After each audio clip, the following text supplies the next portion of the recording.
मेरा सुझाव ये है कि माननीय मोदी जी को ये देखना चाहिए कि पूरे प्रदेश की जो भौगोलिक स्थिति है और जो नेटवर्क के जो पूरे देश में चल रहा है वो पूरी तरीके से प्रभावी नहीं है। तो ऐसी जगह पे जहाँ पे मेट्रो सिटीज है वहीं पर इसको आप वर्क फ्रॉम होम कर सकते हैं।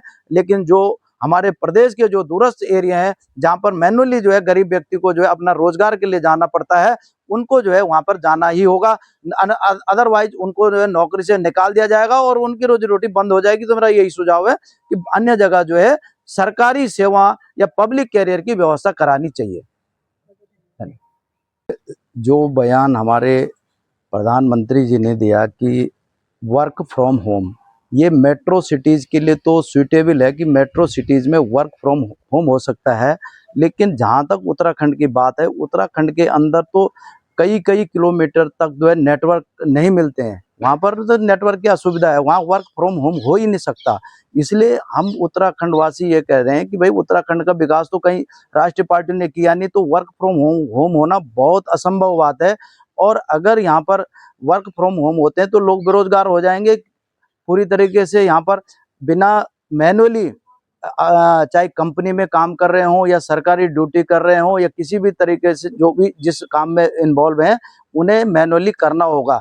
रही बात उसकी कि भाई वहाँ पे तेल बचाने की बात है या उसकी बात है, तो उसमें हम ये कहना चाहते हैं कि अगर लोग प्राइवेट वाहन को कम यूज कराना के लिए उनका आह्वान है, तो मैं मोदी जी से ये भी कहना चाहता हूँ कि भाई आप जो है सरकारी व्यवस्था जापान की तर्ज पे क्यों नहीं कर रहे हैं, क्यों नहीं सरकारी वाहनों को उनका सदुपयोग किया जा रहा है, ताकि जो है वो पब्लिक वाहन से जो है लोगों की आवाजाही हो और एक ही वाहन में काफी लोग जो है अपनी यात्रा करें। तो इस प्रक्रिया से भी जो है काम किया जा सकता है। तो आपका कहना है कि अभी जो सरकार ने ये आह्वान तो किया है लेकिन इस पे कोई तैयारी नहीं है। बिल्कुल, जनता तो देखिए जो दूर दराज के जो ग्रामीण क्षेत्र के लोग हैं जो मैनुअली जाना चाहते हैं वो इस बात से बिल्कुल असहमत हैं।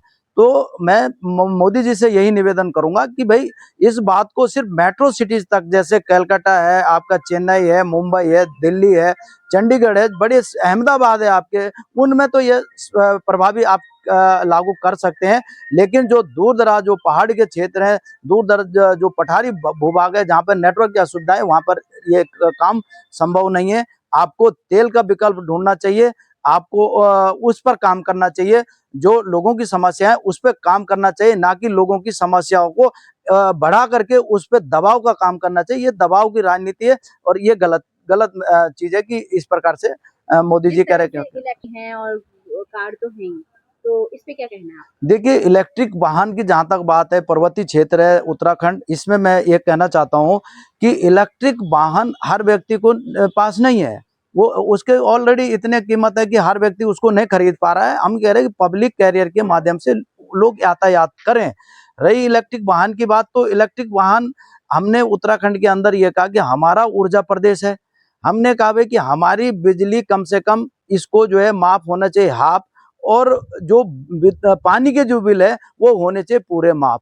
दो चीज हमने रखी कि बिजली का बिल करो हाफ और पानी का बिल करो माफ। ये सारी चीजें तो हो नहीं रही, और आप कह रहे हैं कि भाई आप जो है पेट्रोल और डीजल की कमी के लिए जो है आप मैनुअली जहां हमें जाना ही पड़ेगा, नहीं तो हम रोजी रोटी से वंचित हो जाएंगे उत्तराखंड के। तो हम इसका विरोध करते हैं कि ये काम बहुत लाभकारी जो है देश। मेरा सुझाव ये है कि माननीय मोदी जी को यह देखना चाहिए कि पूरे प्रदेश की जो भौगोलिक स्थिति है और जो नेटवर्क के जो पूरे देश में चल रहा है वो पूरी तरीके से प्रभावी नहीं है।